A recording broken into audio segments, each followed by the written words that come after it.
이국정 교수의 험한 직설이 먹히는 이유라는 제목으로 하나님 말씀 증거하도록 하겠습니다. 사랑은 기독교의 핵심입니다. 그래서 어떤 사람이 돼야 되냐면 사랑으로 소문난 사람이 돼야 되고 사랑으로 소문난 교회가 돼야 됩니다. 다른 건 없다 할지라도 사랑이 없다, 그 얘기는 사실은 아무것도 없다라는 얘기하고 똑같다라는 것입니다. 그러면 사랑의 특성이 무엇인가? 오늘 예수님과 사마리아 여인과의 그 대화를 통해서 두 가지 우리가 사랑에 대한 지침 우리 받아야 된다고 생각합니다. 첫째는 원수까지도 사랑하는 것입니다. 그러니까 사랑의 한계가 원수까지라는 거, 이게 사랑의 한계고 기준이라는 것입니다. 산상수훈을 보면은 마태복음 5장 44절 너희 원수를 사랑하며 너희를 박해하는 자를 위하여 기도하라. 이같이 한즉 하늘에 계신 너희 아버지의 아들이 되리니. 우리가 믿으면 하나님의 자녀가 되는 권세를 주셨다 그랬죠. 그러니까 하나님의 아들이 되는 표징이 뭐냐? 사랑해야 되는데 그 사랑의 바운더리가 원수까지, 박해하는 자를 위하여 기도하는 데까지, 여기까지 가야 된다는 것입니다. 이거는 뭐 예외적으로 몇 사람만 간다는 게 아니라 당연히 이렇게 돼야 된다라는 것입니다.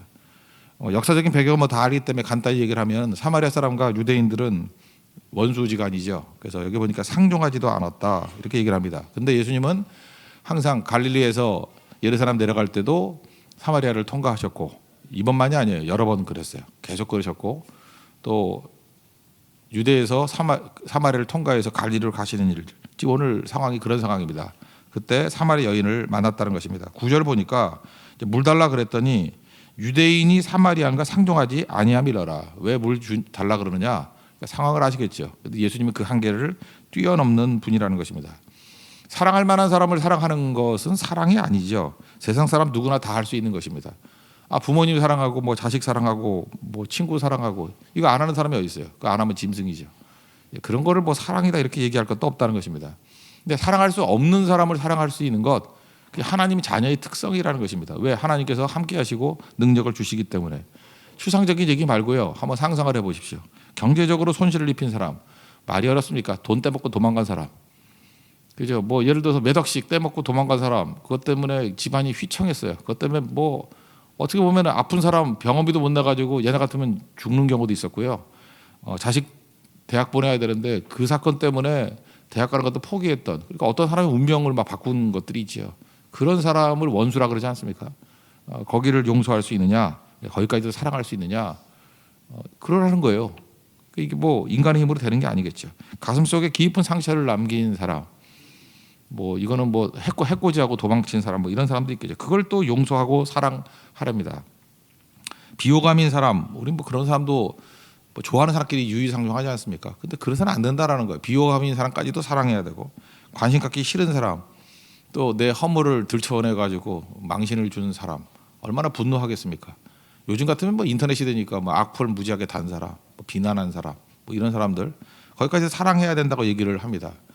사랑 안 하면요, 우리가 사역 자체를 못 한다는 것입니다. 하나님의 자녀로서 이 땅의 빛으로 살아갈 수가 없다라는 거예요. 그러니까 내 안에 예수님이 계시고 예수님이 능력 주시면 이게 가능해진다라는 것입니다. 우리도 선교를 많이 다니지 않습니까? 선교사님들 만나보면 선교사님들의 위기가 뭐냐? 선교지 오래 살면은 그 땅에 익숙해지고 사랑할 것 같이 보이지만, 선교사님들이 한계에 다다른 게 뭐냐면 거기 살면 거기 있는 사는 사람을 미워하더라고요. 다 그런 건 아니지만 막 그런 게 생긴대요. 예를 들어서 어떤 선교사님 얘기인데, 이제 예배당을 지으려고 목재를 쌓아놓고 이렇게 창고를 만들어 놨대요. 그러니까 좀 저개발 국가입니다. 그러니까 갑자기 경찰이 들이닥치면서 창고가 불법 창고다라 그러더라는 거예요. 꼬투리 잡는 거죠. 그러면서 체포할 수도 있다, 막 협박하잖아요. 그죠? 체포할 수도 있다, 위기 상황이다. 되게 이렇게 건축까지 할 정도면 선교사님들이 10년 이상 계신 분들이기 때문에 웬만큼 토착화 된 분들이거든요. 내용을 다 아는 거죠. 근데 나중에 얘기를 들어보니까 이렇게 뭘 건물을 짓거나 할 때는 경찰들이 와서 그 자재의 반 정도를 빼간대요. 그러니까 뭐 그 건물이 뭐 한 10만 불 정도 드는 거였다 그러면 한 5만 불 정도는 빼가는 거래요. 그게 그 나라 관습이랍니다. 그러지 않으면은 뭐 살 수가 없는 그런 나라니까.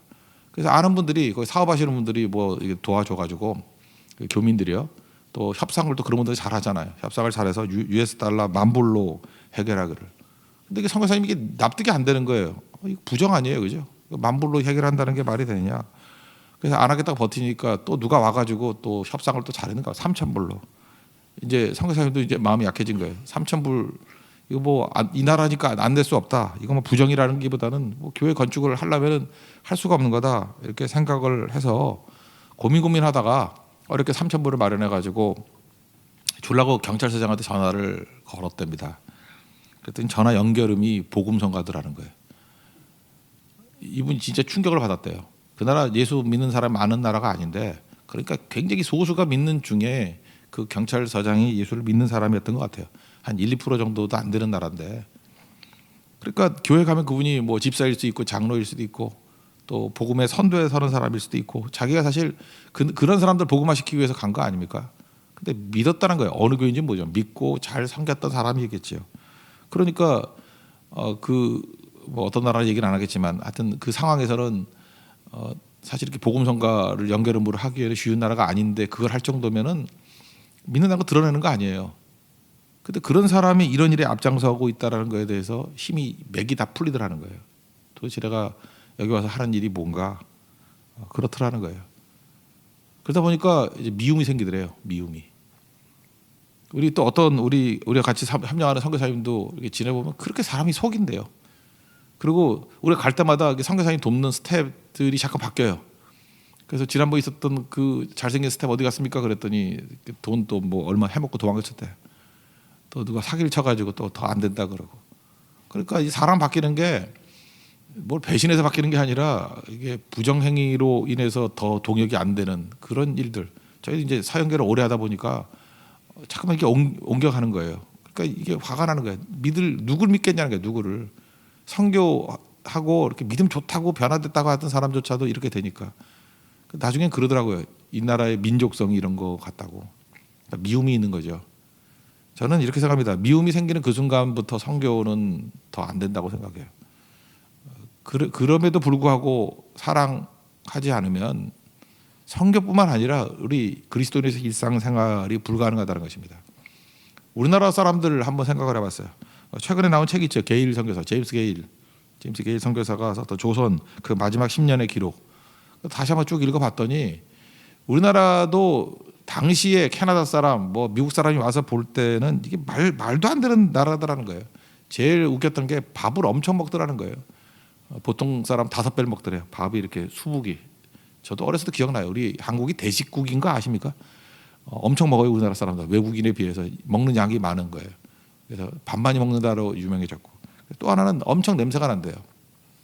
우리는 화장실 갔다 뒤처리를 물로 안 하잖아요. 그러니까 이게 몸에 뭐 냄새가 안 나겠습니까? 씻지도 않고 이제 창포물에 뭐 1년에 한 번이나 머리 감고 했으니까. 그러니까 외국인이 볼 때 한국에 왔을 때 냄새의 나라래요. 스멜 컨트리.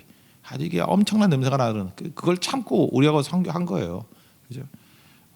그리고 더한 건 거짓말이래요. 그냥 온통 거짓말. 그러니까 캐나다 사람 입장에서는 다 거짓말 같이 보이죠. 한번 식사합시다. 한 번도 식사한 적 없대요. 그러니 우리 인사인데 그거, 그죠? 그 다음에 내일 또 오리라 안 오더래요. 그러니까 이제 이게 문화적인 차이도 있지만 또 하나 그렇게 속이더라는 거예요. 그 게일 선교사 그 기록에 보면은 너무나 이렇게 그들의 입장에서는 잠깐 속임수가 많고, 뭐 통과할 때마다 이렇게 뭐 뇌물 받고 이런 것들을 이해를 잘 못하는 거죠. 이게 어떻게 이게 관례화됐냐? 그럼에도 불구하고 그들이 미워하지 않고 이 백성들을 사랑하고 품었기 때문에 우리가 변화되었다고 생각을 합니다. 사랑의 기준이 원수까지라는 거 잊지 말고, 그냥 나는 능력이 안 돼, 이거는 크리스찬임을 포기하는 것입니다. 여기까지 가야 된다는 거예요. 내 안에 예수님이 계시면 사실은 이런 사랑은 저절로 될 수 있다는 것입니다. 이게 저절로예요. 사실은 내가 그리스도와 함께 십자가에 못 박혔느니 그런즉 이제는 내가 산 것이 아니요 죽었다는 거 아니에요. 내 안에 그리스도께서 사신 것이라. 그러니까 그리스도로 사십시오.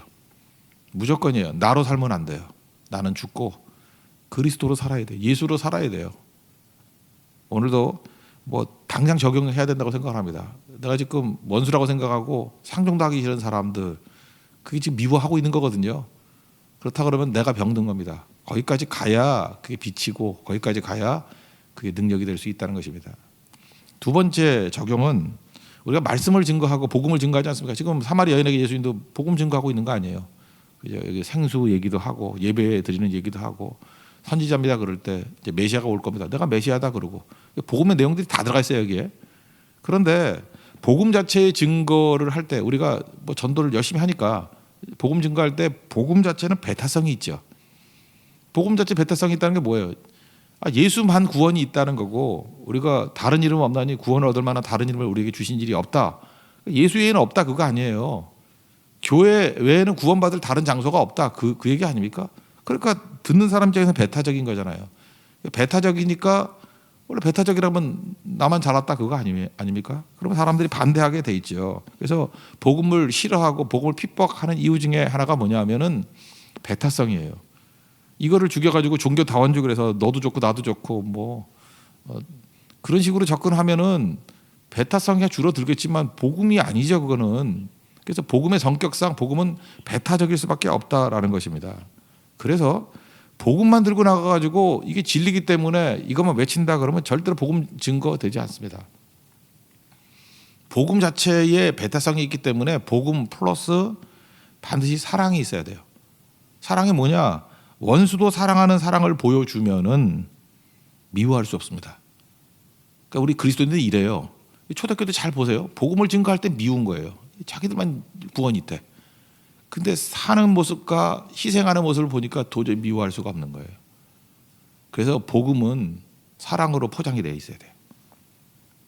그래야 분노가 없어요. 우리가 지금 뭐 길거리 가면서 예수 천당 불신지옥 그러면 싫어하는 이유가 뭐예요? 그게 복음의 배타성 아니에요. 근데 그 안에 사랑이 하나도 없잖아요. 그래서 사람들이 화가 나는 거예요.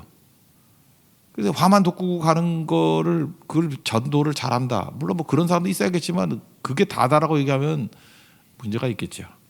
근데 그 사람이 희생하는 사람이고 만약에 그렇게 복음을 증거하면서 누가 뭐 총 맞아야 될 일이 있을 때 자기 몸을 집어던져 대신 맞아준다든지 이러면 또 달라지겠죠.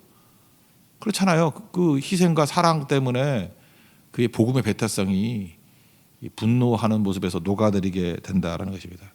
실제로 선교사들이 했던 일들이 그거예요. 초창기 때 우리나라에 콜레라 무지무지하게 돌았거든요. 뭐 대구 일대에서 많이 죽을 때는 10%까지 죽었대요. 콜레라 돌아가지고. 남들이 시신 손 안 대는 거예요. 아무도 손 안 대는 거예요. 근데 선교사들과 크리스찬들이 가서 다 묻어주고 장례 치러주고 보통 때는 기독교 장례 안 하는 사람들도 전염돼가 죽는다 그러니까 손도 안 대다는 거예요. 시체가 널려 있고 우리 한국은 그 묘자리 찾는다고 시신을 막 6개월, 7개월 이렇게 막 가만히 덮어놓고 놔두고 그랬대. 그러니까 냄새가 엄청난 나라예요. 시체 냄새. 그거 다 처리해주고. 그게 뭐예요?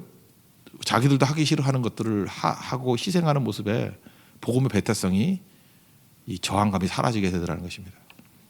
그러므로 우리가 바른 말씀만 증거한다, 옳은 얘기만 한다고 다 중요한 게 아니라 제가 누누이 얘기잖아요. 옳은 얘기 하는데 무례하게 형제를 아프게 하고 공격하는 식으로 얘기하는 것은 마귀로부터 온 거지 절대로 하나님께로부터 온 게 아니에요. 왜? 하나님은 사랑이시기 때문에. 그래서 복음은 희생이 있는 사랑과 함께 복음이 증거가 되어야 된다는 것입니다. 오늘 제목을 잡던 이국정 교수 있지 않습니까? 그 의사분인데 중증외상. 중증외상학과 하니까 중증외상이라는 게 뭐 딴 거 아니고요. 보통 우리가 속병으로 죽잖아요. 뭐 암에 걸리거나 뭐 감경화나 뭐 이런 식으로. 그런데 중증 외상이라는 거 뭐냐면 이렇게 외적으로 다쳐 죽는 거예요. 그러니까 이건 부자들은 잘 안 죽어요. 가난한 사람, 노동자들 뭐 칼에 맞거나 뭐 팔이 잘리거나 뭐 이런 것들 있죠. 피가 터져 나오거나. 그러니까 위급한 거죠. 그러니까 외상이에요, 외상. 중증으로 외상을 당한 거예요. 이거는 부자들은 거의 없고 거의 험악하게 현장에서 뛰는 사람들 아니면 전투 요원들, 뭐 아덴만 그런 데서 그죠? 이렇게 막 해적한테 공격을 당하거나 긴급을 요하는 거죠. 그러니까 이런 일에 희생하는 분이에요. 이런 일에 희생. 그러면서 이분이 막 말도 거치게 하잖아요. 그죠? 일반 의사 그게 뭐냐 그러면서 그래서 의사들이 싫어하는 의사잖아요. 그죠? 그리고 뭐 이게 나라냐 뭐 이러면서 그죠? 나라가 정치인들이 겉으로만 이러지 실제로는 도움 하나도 안 하고 헬리콥터 외국 봐라 헬리콥터 그 동네까지 다 가 되는데 그래서 우리나라 사람들이 어느 정도냐면은 헬리콥터 그 소리 시끄럽다고 오지 말라 그러고 그 행락객들이 놀고 있는데 그 헬리콥터 바람 때문에 김밥에 모래 들어갔다고 항의하고 김밥에 모래 들어 지금 사람 죽어가고 있는데 이게 나라냐는 거예요. 나라냐. 그 외국 사례를 들죠. 동네 한복판에 헬리콥터가 내려도 그건 당연히 참는 거죠. 왜? 당신도 그렇게 죽을 수 있기 때문에 위기의 상황에 처할 수 있기 때문에 우리 몸에 5% 정도가 이제 피잖아요. 피인데 체중의 5% 정도. 그러니까 뭐 100kg가 계산하기 편하면 100kg라 그러면 5kg가 그 피죠. 5%. 근데 절반만 빠져나가면 죽죠. 대개 피가 한 3리터 정도 되거든요. 3리터. 웬만한 사람. 뚱뚱한 사람은 더 되고요. 마른 사람은 좀 덜 하겠지만 3리터 정도. 그 페트병 2리터짜리 있죠. 2리터짜리 큰 콜라. 그거 한 병 반 정도가 우리 피예요. 우리 몸에 도는 피. 그 피가 그렇게 많은 양이 아니거든요. 근데 정확히 반 정도 빠져나가면 죽어요. 그래서 이런 피 흘리는 사람 그거 뭐 만만히 보면 안 됩니다. 피 흘리는 사람 빨리 응급처치 안 하면 죽어요. 이렇게 쫙 흐르면 피 흐르죠. 그 사실 요만큼 흐른 거예요. 이제 이렇게 피가 막 콱콱 쏟아지는 것 같이 보일 때 그거 얼마 있다 죽어요. 1.5리터 그거 금방 되죠. 1.5리터. 안 그렇습니까? 1.5리터짜리 그거 있잖아요. 뭐 콜라 같은 거 그거 부어 보세요. 그 정도 피 빠지면은 죽어요. 그러니까 긴급을 요하고 뛰어야 되는데 이거 뭐 김밥에 뭐 모래가 들어간다고 안 되고. 그러니까 막 폭언을 가고 막 그래요 이분. 그죠? 이게 말도 안 된다 그러고 이런 거지 같은 헬기 갖고 어떻게 사람을 살리냐 그러고 네 자식 죽어봐 막 이렇게 얘기하고요. 그럼에도 불구하고 이분에 대해서 우리가 말할 수 없고 존경하고 그래도 이렇게 거칠게 얘기하는데 이게 먹히는 이유가 뭐죠? 이분이 제일 웃기는 게 뭐 주 52시간 일, 뭐 저녁이 있는 삶. 웃기는 소리 하지 말라 그래요. 저녁 있는 삶 하면 다 죽는데요. 자기 팀이 있는데 팀 가운데 뭐 한 달에 두세 번도 집에 못 가는 사람 많고 그렇지 않으면 사람 살릴 수가 없다라는 거예요. 이분의 내용 자체가 굉장히 거칠고 직설적이지만 이 말에 대해서 우리가 경청하고 고개를 숙이는 이유가 무엇입니까? 희생의 삶이 있기 때문에 그래요. 저는 이국정 교수가 하는 얘기가 우리가 복음 증거하는 것보다 뭐 거의 비슷한 맥락의 거친 얘기라고 생각해요. 난 궁금했어요. 저렇게 거친 얘기를 해도 또 다른 의사들도 뭐 뒤에서 숨어서 글이나 쓰지 뭐 차마 나서서 말을 못해. 아무도 말을 못해요. 그리고 이게 나라냐 그래도 말을 못해요. 김밥 먹는 사람들도 그냥 돌아서서 김밥 모래 털고 먹지 뭐 항의도 못해요. 이유가 뭐죠? 철저한 희생이 있는 사랑이었기 때문에 그렇다는 것입니다. 사랑의 기준을 아시겠죠?